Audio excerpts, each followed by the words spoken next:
Hello everyone, it's Michelle. Today I'm going to be showing you how I made this beautiful centerpiece for Valentine's Day. So let's go ahead and jump on in. I'm going to be using a glass plate and an ice cream bowl, okay? And I'm going to connect these two together using E6000 glue. Now if you don't want this to be a permanent, you don't want this to be permanently joined together, you can easily use hot glue. Now I'm going to take my Rust-Oleum spray paint in gold and I'm going to spray paint the entire thing outside. So I have done that and I've given it enough time to dry. I'm going to take these rhinestone stickers and I'm going to go around the edge of the plate, and I'm also going to go around the edge of the ice cream bowl at the bottom.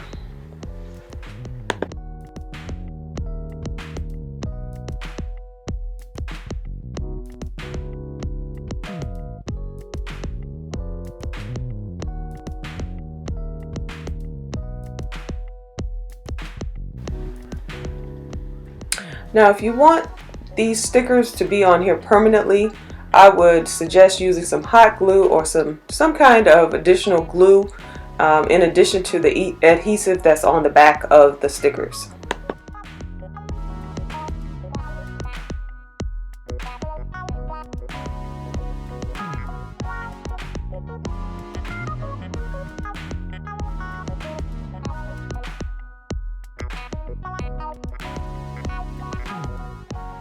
Now this part is really easy to do.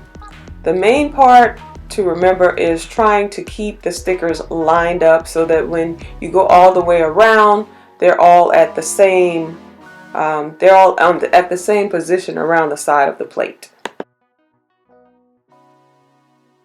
Okay, I'm going to be using these pink carnations and these beautiful lovebirds. Aren't these cute? And I'm going to be using wire cutters, scissors, and a butter knife. Now I'm reusing some foam that I already had. These come in 4 in a pack at the Dollar Tree, and I was going to be using this white foam, but you'll see in a minute that I'm really not going to use that. So to make this one big solid piece, I'm just going to hot glue the 4 pieces together, and then I'm going to hot glue the entire thing to make it one big piece that covers the entire plate. Now the reason why I'm not using the white foam that you just saw is because I ran out of flowers. I was going to make a 2-layer cake, but I ran out, so decided to just make a 1 layer, and it came out great. Now to make the cake a round shape, I'm just going to go around the edges with my butter knife just to cut the edges of the foam. Now if you already have a round piece of foam, you really do not have to do this as long as it fits inside of the plate. Now I'm going to go in with my hot glue to glue it down so that when I start putting the flowers in, nothing moves around. So it'll keep everything in place.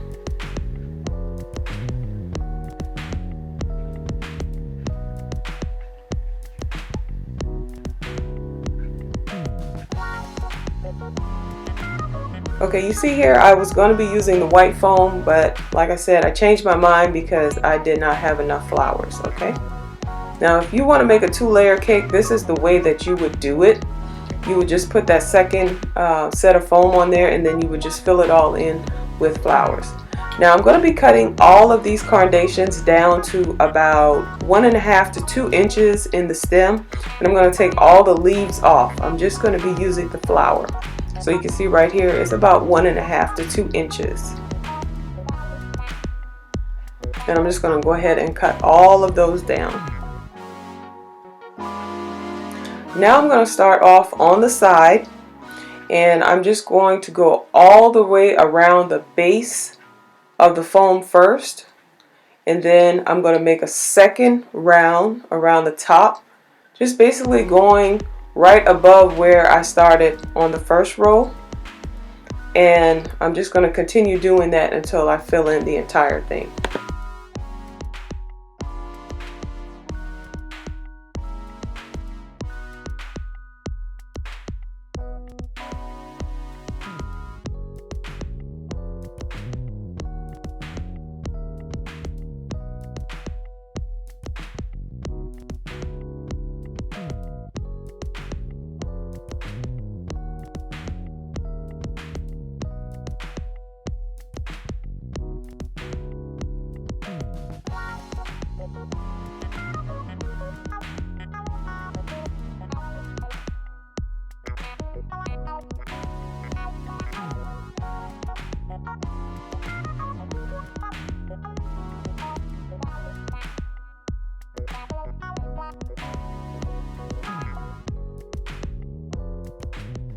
Okay, now I'm going in with my second row, and I'm just making sure that I'm close enough to the first row where I don't see any of the green in between them, and it's also close enough to the flower next to it where you won't see any of the green foam.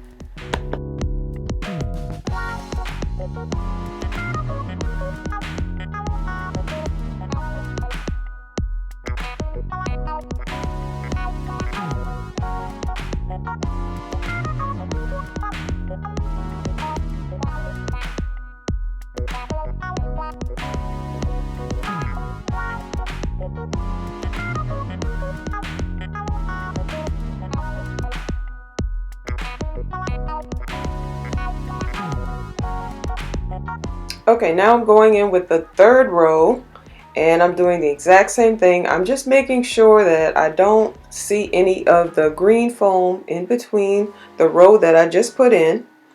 And if I do, I will readjust it and just move the flowers closer together so that I don't see that. And in a minute, once I get all of these in, you're going to see that I'm going to remove this white foam, because I'm not going to use it because like I said earlier, I ran out of flowers. But if you wanted to use it, it would definitely put another layer on your cake. So now I'm going to pull this back out carefully, and I'm going to fill in the area where that was with the rest of my carnations, just following the same concept of making sure that they're all about on the same height. The ones in the center can be a little bit higher, but just make sure that they are close enough where you do not see that foam. And that's really, really important. But this is really easy to do, and it does have a huge impact.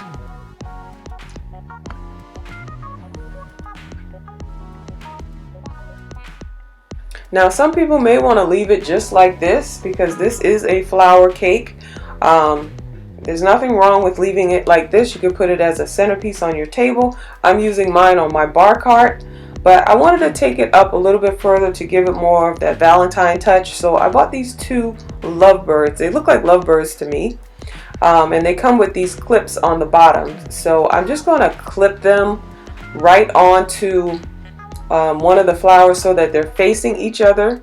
You could also put them in different configurations where they're looking in the same direction or something like that.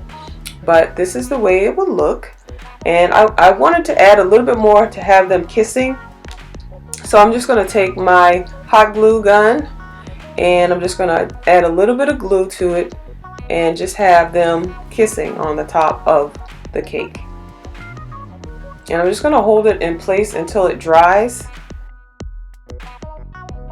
Okay, the final step is I'm going to take one of these heart door hangers, and I'm just going to be using the very top of it, just the heart part. The bottom I'm going to cut off, and I'm going to use that for another project. I'm going to take those rhinestone stickers that you saw me use earlier in the video, and I'm just going to line a little bit up along the top of the heart, and then I'm going to glue it right behind the birds. And guys, this is the finished product. I absolutely love it on my bar cart. It's just what it needed. So I want to thank you all for watching. I hope you all have a great Valentine's Day, and I will see you in the next one.